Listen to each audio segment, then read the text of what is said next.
Hello and welcome to Friday's History Hack. Specifically, welcome to the second instalment of what we're now calling Pole Position in association with BritishPolls.uk. Alina, who do we have today? He's rather special, isn't he? He is quite special, so I'm excited to introduce to you Sławomir Dębski. He's a historian, analyst, author, and the director of the Polish Institute of International Affairs. He's written a great book on the Molotov-Ribbentrop Pact and edited a 3-volume edition of documents, which by the way, I've seen it. It's brilliant. So I'm really excited. Welcome. Well, good morning, everyone, or good afternoon, rather, or in any time you are going to listen to us. Hello. Hello. Where are you where are you at the moment? Well, I'm in Warsaw in my office at the institute. And how is lockdown? Well, busy, I would say. we are expert analytical institution, and so we work, however, in a little bit differently than we do usually. But I have an impression that we work even harder than normally. A lot of video conference meetings, phone calls, emails, all this stuff, which indeed keeps us busy.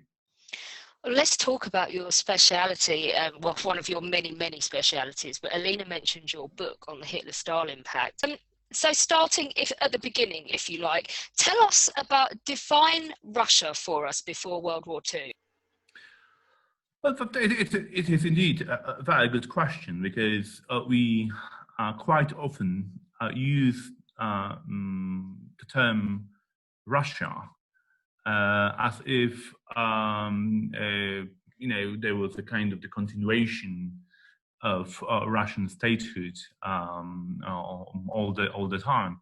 We have to bear in mind simply that in after World War I, we have been dealing with completely different Russia.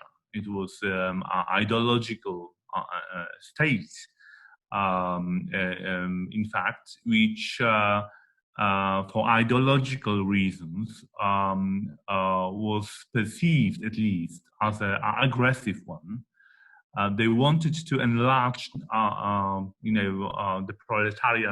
proletariat state across the globe, believing that one day there won't be any borders, there won't be any division on nations, that one day all the world would be run by the proletariat and its advanced leadership, which was the Bolshevik or Marxist party.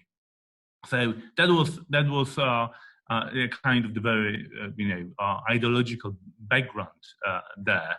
But of course, the Soviet Union or Soviet Russia generally was a multinational empire. The Bolsheviks really thought about themselves as the owners of this empire, and they wanted to continue the imperial tradition of Russia. And Stalin himself was quite explicit about that.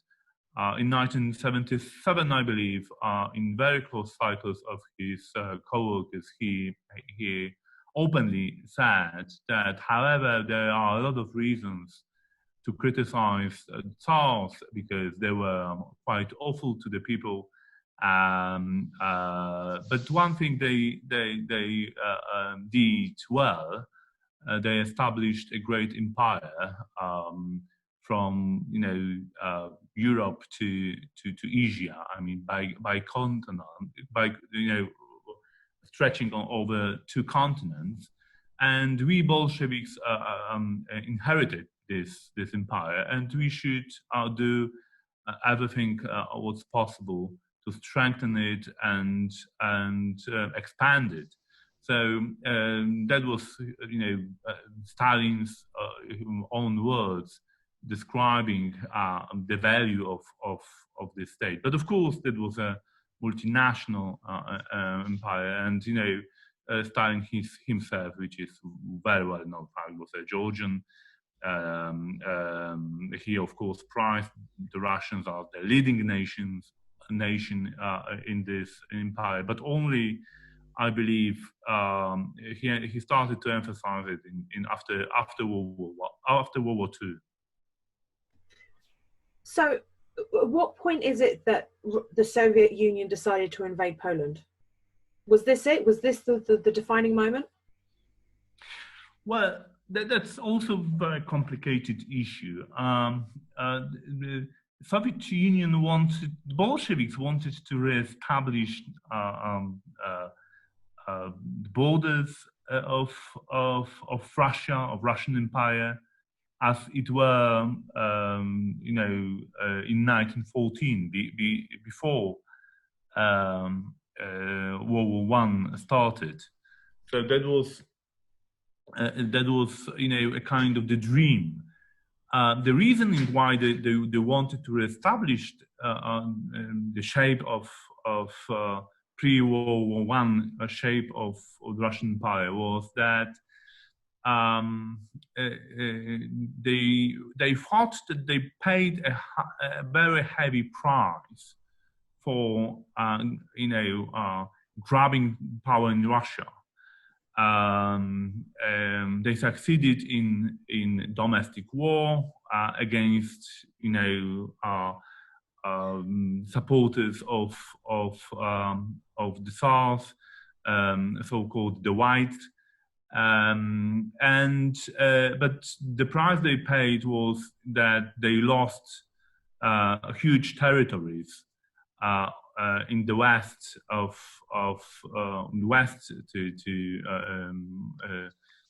to Soviet Union, Russia. It means the Finland, Baltic states, Poland, Bessarabia, the part of the territory which was then after World War I attached to Romania.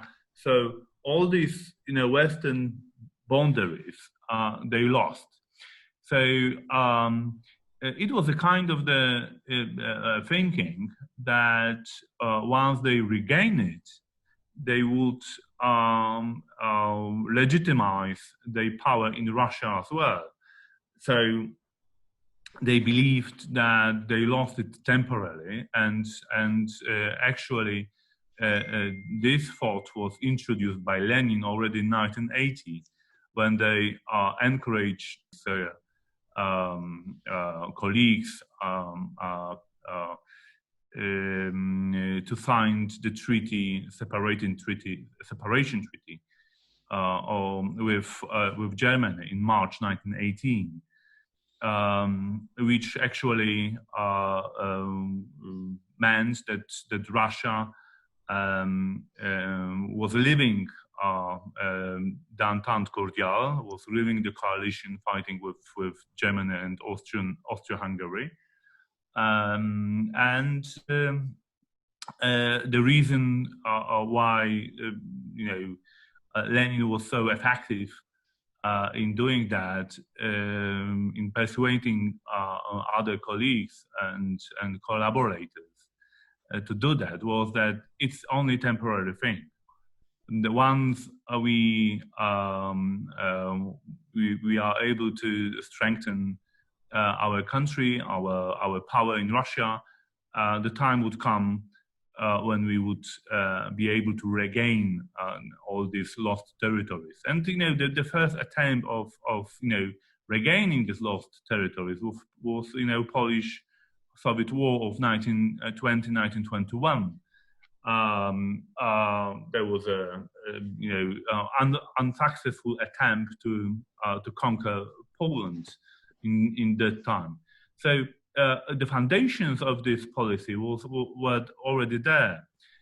In 1939, Stalin simply used an opportunity created by Hitler to put on the table his own claims. So at the moment, we're in 1939. Let's take a step back to 1938. We want to talk a bit more about the Munich Conference, because I think this is quite a significant point in this topic. So tell us a little bit more about the Munich Conference. Well, it was a kind of the attempt to correct mistakes that had been done during the Paris Peace Conference. I think, Germany managed to persuade European political elite, but not only European political elites, but also the societies, that some provisions of the peace treaty simply went too far, and they were unjust, particularly towards Germany and the Germans. The problem was that all the concept of the new order was based on certain principles. One of them, one of the most important running principles behind this order, was the right for self-determination. And drafting the borders during the peace conference,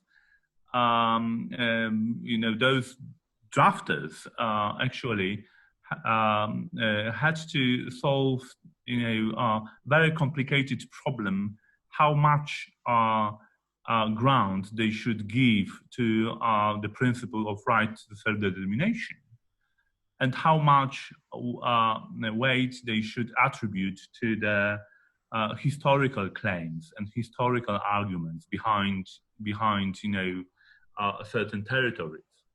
And Czechoslovakia was a very complicated case, because all the Czechoslovakian borders were actually a new invention. That was a new state with very disputable historical arguments as far as its border are concerned.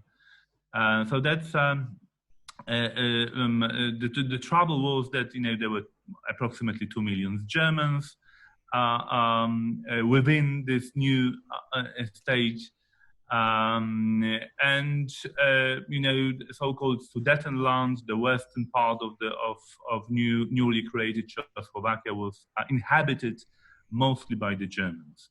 So, from the point of view of this running very important principle of self-determination, that was a kind of the unjust compromise. At least that was a kind of a perception in 20s and the 30s in Europe. So the Munich Conference was about making a ground correction. The founding fathers of the Versailles Order, that is United Kingdom and France, wanted to force the hand of the Czechoslovakian government to surrender the existing borders, to surrender to German claims, and introduce a new border of the Czechoslovakian state. And of course, all of that was done under the slogan of defending peace in Europe. Decision makers, French and British decision makers, believed, and they hoped that Munich Accord would be the last attempt to give what Hitler's wanted. We have to understand that prior to the Munich, they had already agreed for Anschluss of Austria. I mean, the reunification of German nation, something that had not happened in 1980. However, the Austrian Germans wanted to rejoin with other Germans and create one German state in center of Europe. This aspiration was stopped by the great powers. They didn't allow the Germans to create one state in the heart of Europe. They believed that this German state would be too strong, and for that reason, the state of Austria was created. The same in more or less the same way. Czechoslovakia was created, and also part of Poland was created in the same way, as a kind of the compromise between the arguments about the self-determination and the historical ones. And this, this balance between these two issues were not even in many cases, and Czechoslovakia case was one of the most stunning one. And there was a widespread agreement that something has to be done to make borders in Europe more just than it was done in Paris. Can you tell us, because I'm interested in this, was the Soviet Union actually there at the Munich Conference? Well, that's also a complicated thing, because since 1935, there were in kind of the agreement with France and Czechoslovakia, and the Soviet Union was a kind of the guarantor was ally and guarantor of indirect guarantor of Czechoslovakian borders. The trouble was that French Czechoslovakian agreement was the one which should have triggered fait accompli, and without France coming to the assistance to Czechoslovakia, the Soviets were not obliged to fulfill their treaty obligations to this state. So that was a quite complicated legal, political arrangement. However, politically, the Soviets were involved into this issue, but were not allowed to have a say. Why they were not allowed? For very simple reasons. I mean, the Munich Conference and all negotiations about the Czechoslovakian border were perceived as a continuation of the Paris peace negotiations and Paris peace agreement. And in Paris in 1980-1990, the Soviets were not present. Why they were not present there? For very simple reason again. They were perceived as a German's ally. Not legal representatives of Russia. Again, we have to remind our listeners about the Brest Treaty signed between Germany and the Bolsheviks in March 1980. Because of that, they were perceived as Germany's ally, and were not allowed to have a say during the Paris Peace Conference. As a consequence, were also absent in Munich, and they were not involved in these negotiations about adjusting Czechoslovakian borders in 1938. However, for different reasons, they were somehow obliged to come with the assistance if Czechoslovakian independence was under the threat. So that was a kind of complicated political, military picture. And one additional angle should have been mentioned here. One of the most important Soviet foreign policy aims at that time was to regain the status, the power, status among the most powerful nations in Europe. The Tsarist Russia used to have before First World War. Definitely the old Russia, so-called Russia under old regime, as Richard Pipes framed it, was one of the most powerful actors, political actors in Europe, at least since 1815 and the Congress of Vienna. So Bolsheviks, because of the revolution, because of lost war to Germany in 1917, 1918, they were, they lost this status and they wanted to regain it. That's why all this, in the 30s, they tried to use diplomatic means to regain this status, and it is the famous period of Maxim Litvinov's, the People's Commissar for Foreign Affairs, responsible for this policy. They wanted to regain this status through diplomatic means. They become a member of League of Nations.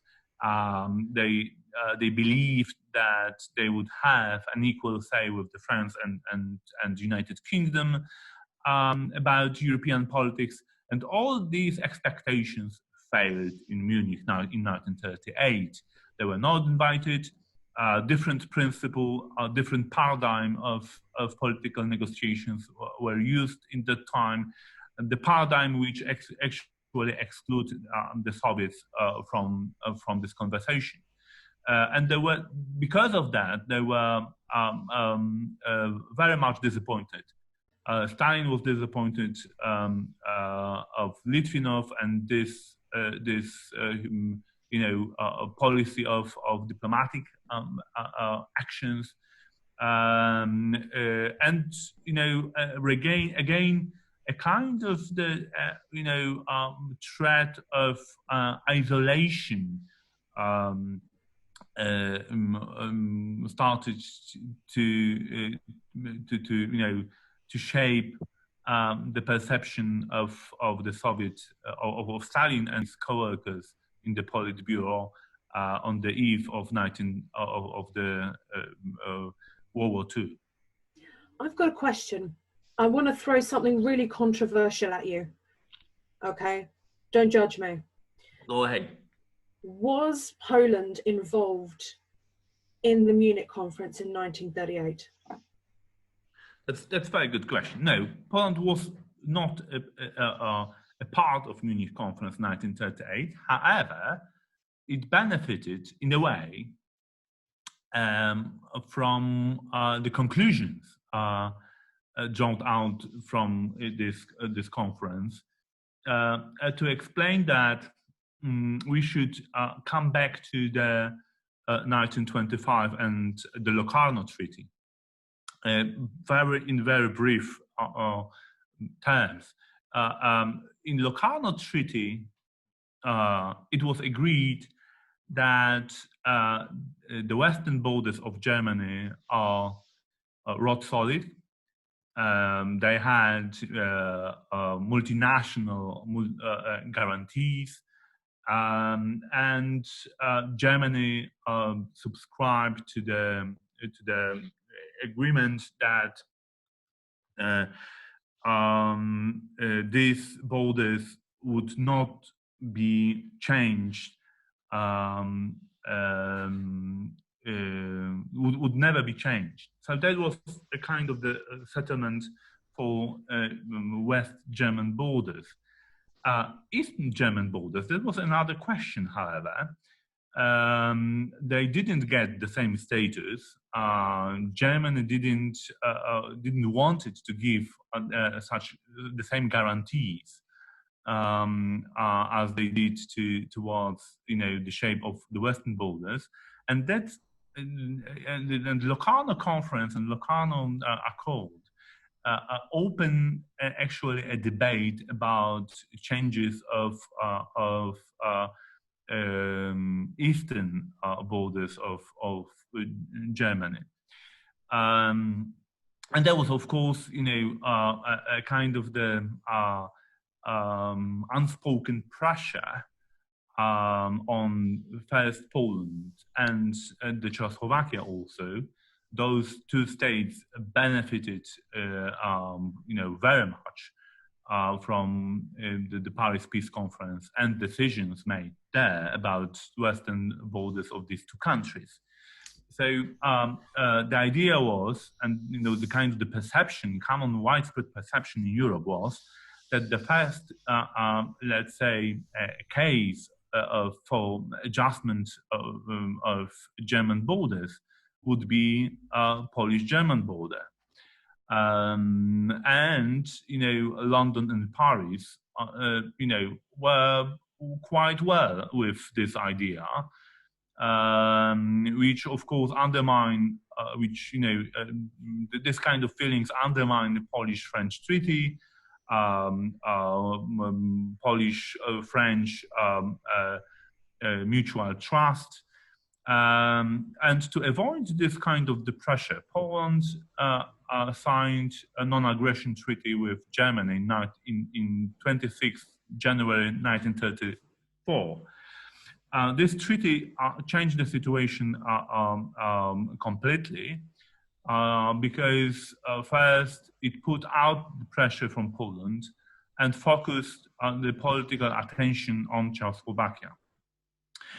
And that was a kind of the common understanding that if there would be need to, if there is a need to to make some corrections about German eastern borders, the problem would be with Czechoslovakia rather than with Poland. So in the 30s, that, as I said, that was a common agreement that something has to be done with Western Czechoslovakian borders. After nationals of Austria in March 1938, the Czechoslovakian question was was open, and Poland in these circumstances introduced the following policy. Warsaw said that if any changes would be made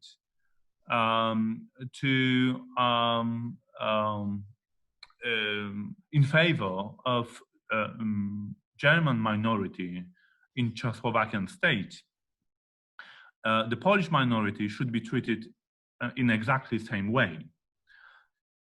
So that was that was an argument made by Warsaw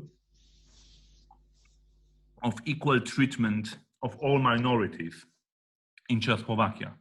So if we change something about Czechoslovakia, it should be, it should concern all its minorities. So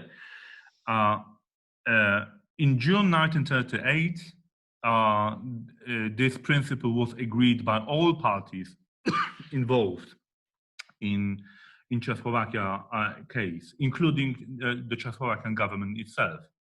So when in the Munich Conference, it was agreed that German minorities of Czechoslovakia should get a right to rejoin with Germany, and the new border should be established between these two states. Poland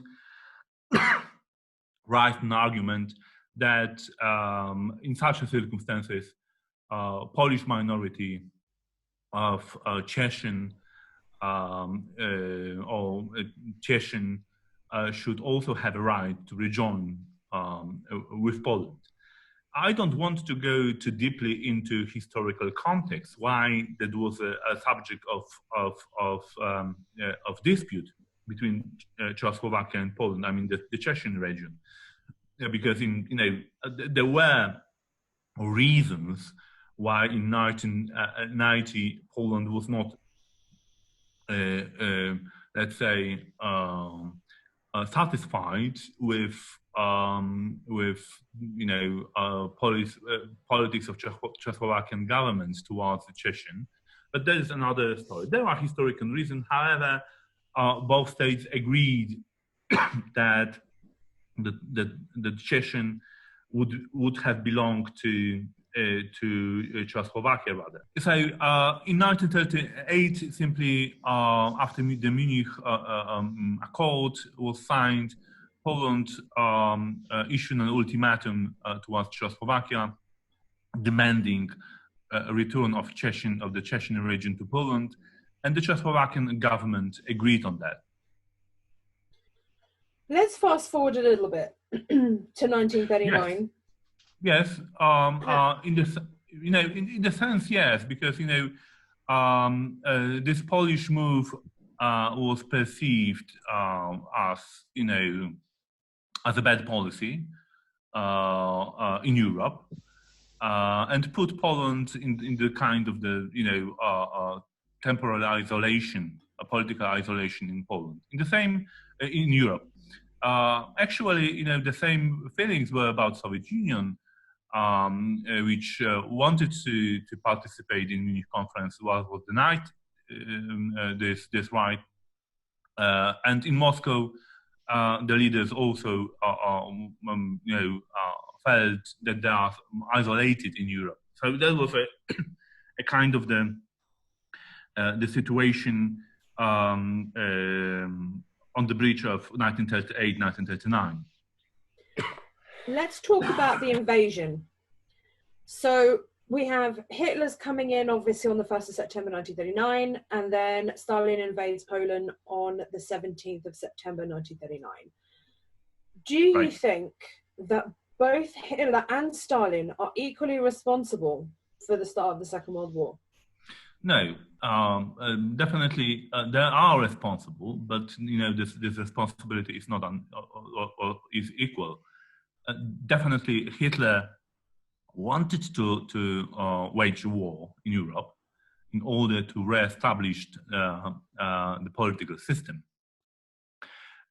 They wanted to regain a dominance of Germany in Europe. While Stalin simply was not interested to defend peace in Europe, was completely not interested to collaborate with defenders of the peace.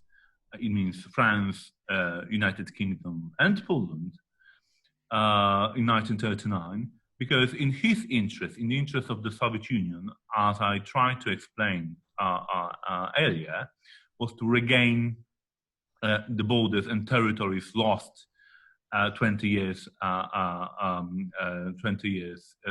before. So that was the Stalin's interest, and simply he used the opportunity created by Hitler and his policies to get it. So that's however, they both are responsible. They both signed, kind of the collaboration treaty. The Munich Ribbentrop-Molotov Pact was a treaty about collaboration of these two countries in turning, peace in Europe into pieces. Tearing the peace in Europe into pieces. That was the purpose of this agreement. Completely illegal from the point of view of international law, because if we compare it, for instance, Ribbentrop-Molotov Pact with the Munich Accord, there are two different, let's say, treaties. Munich Accord was open for the public. There was nothing secret in there. It was fully, in accordance with international law. However, of course, in Czechoslovakian government were pushed to subscribe to this agreement. But the Czechoslovakian government, we like it or not, was a part of the game. While the Ribbentrop-Molotov Pact was a secret deal about the future and the fate of nations neighboring to the Soviet Union.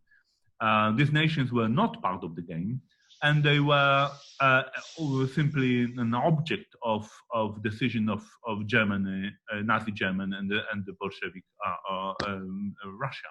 So that was the difference. So the blame is not put,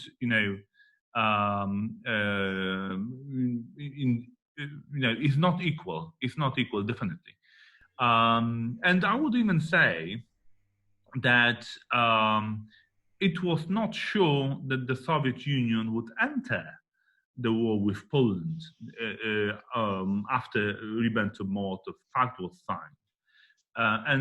The lack of clarity what Stalin would do was caused by the Polish-British Accord of Alliance of 1925, of August 1925.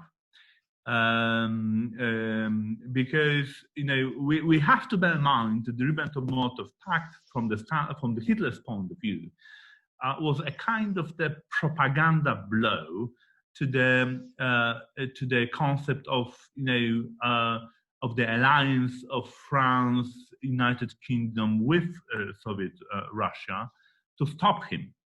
It was a kind of the attempt to send the message to Paris and London that the case of Poland is lost, that Poland cannot be defended, the Soviet Union is uninterested in defending Poland. The public part of Ribbentrop-Molotov treaty was very clear about it. It was an accord about neutrality, in fact, non-aggression treaty. The public element of this treaty was about non-aggression. So, from the Hitler's point of view, it was a message to Paris and London that the case of Poland is lost. Unfortunately, and surprisingly for Hitler, Great Britain decided to sign a formal alliance with Poland only 2 days later. And that was a kind of a fear in Berlin that this move could influence the Stalin's calculus and effectively could undermine the political agreement which was behind Ribbentrop-Molotov Pact. And there are many evidence that both Hitler and Ribbentrop were not very sure that Stalin would cooperate with them in September 1939. Ribbentrop himself made several calls to the Soviet embassy in Berlin, trying to encourage, very, low-ranking clerk, low-ranking diplomat, that from the point of view of German foreign policy, nothing had changed, and nothing changed, and that Germany would continue to pursue its own policy towards Poland and Soviet Union on the ground of the Ribbentrop-Molotov Pact. And after the aggression in September 1939, it was again not sure whether the Red Army would enter Poland or not.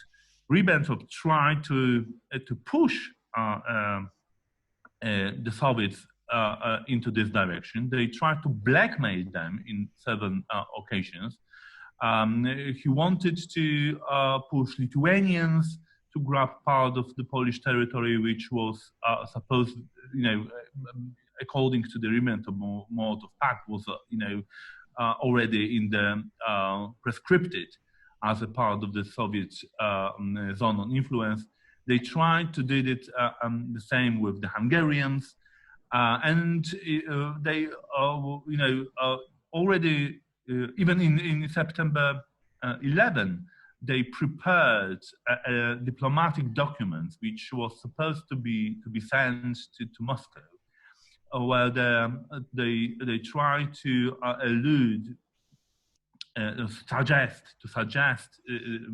Stalin that if Red Army does not cross Polish-Soviet border, Germany would have no other option but to create a semi-independent Polish state.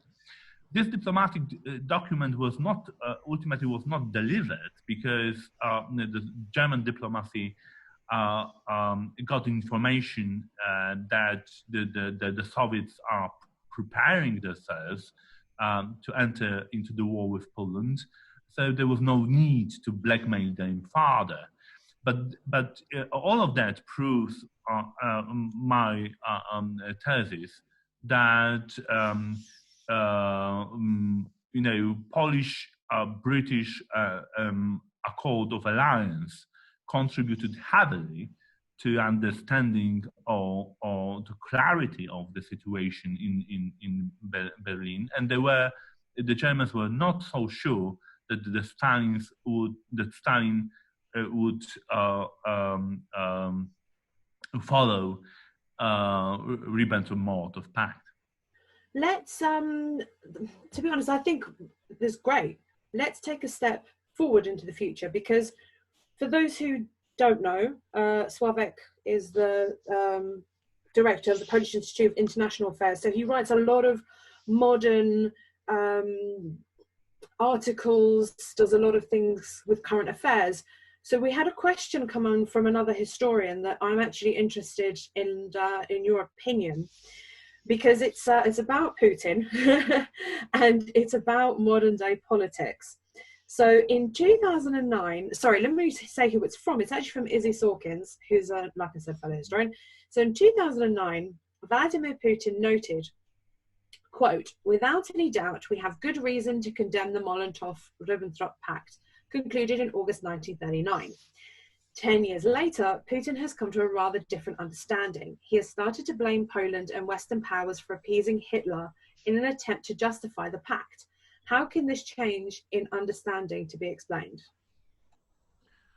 Well, at least I can explain it from very different angles. But let me just mention three of them. First, it is a state of Polish-Russian relations. In 2009, Putin believed that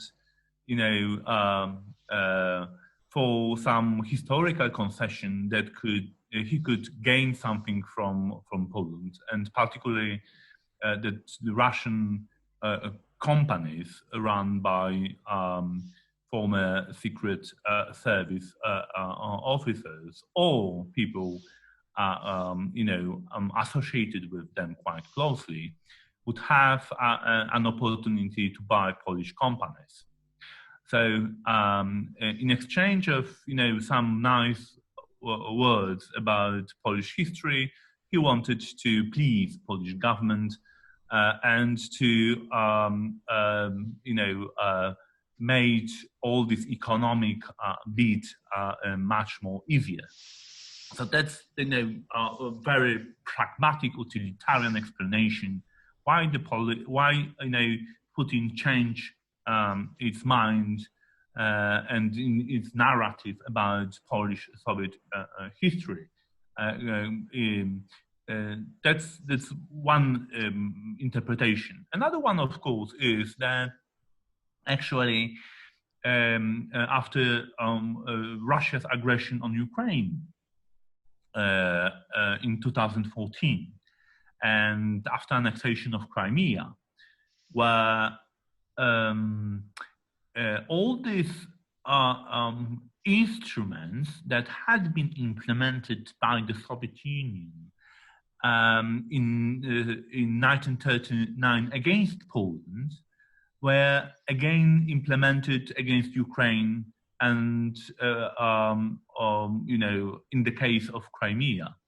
So in October 1939, the Soviets organized fake elections, a kind of the plebiscite on the occupied Polish Eastern territories. The same thing Putin did in Crimea, a kind of the voting which was supposedly legitimized the territorial acquisition. So that's that. For let's say contemporary reasons, some arguments that Soviets used against Poland appeared quite useful for Putin in 2014 and afterwards. So actually, that created a situation in which it was much more difficult for current political reasons to criticize the policies, means, and also, even propaganda language of the Soviet Union in 1939-1940, because he simply used the same language, the same means, the same policies. So that was another way of explaining the things. And that there is, of course, the third one. We have to understand that domestically, Putin is in completely different situation in terms of the domestic politics. Now he tries to prolong his another term of staying in power. He needs to change constitution. He needs to manipulate the Russian society to get that. And for all these reasons, the forthcoming anniversary of the end of World War II and the victory of the World War II becomes, politically very important to him. So he wants to create a situation in which, or the perception in which the Soviet Union's victory over Nazi Germany is a kind of the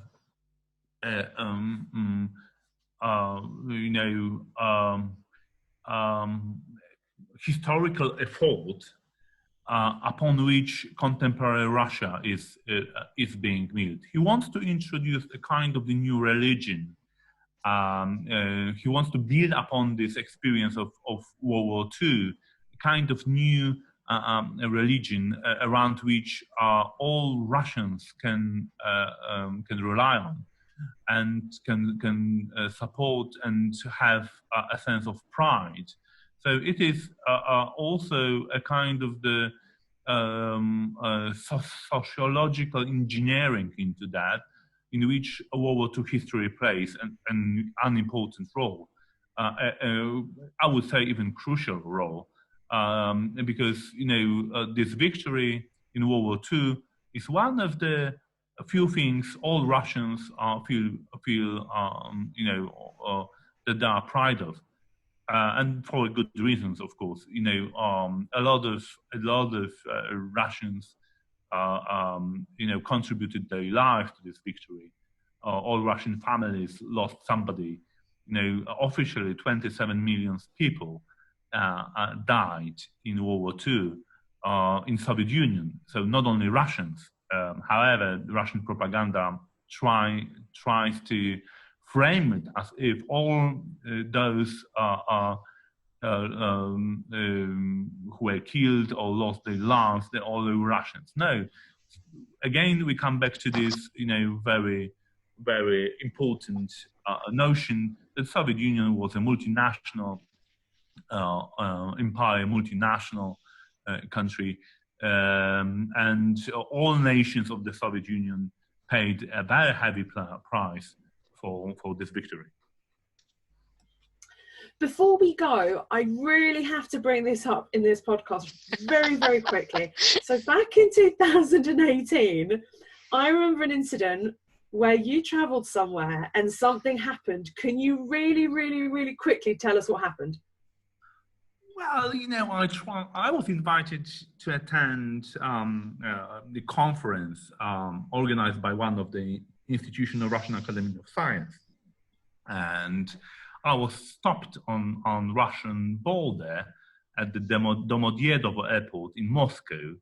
I was detained briefly, and my visa was cancelled, and I was not allowed to enter Russian territory.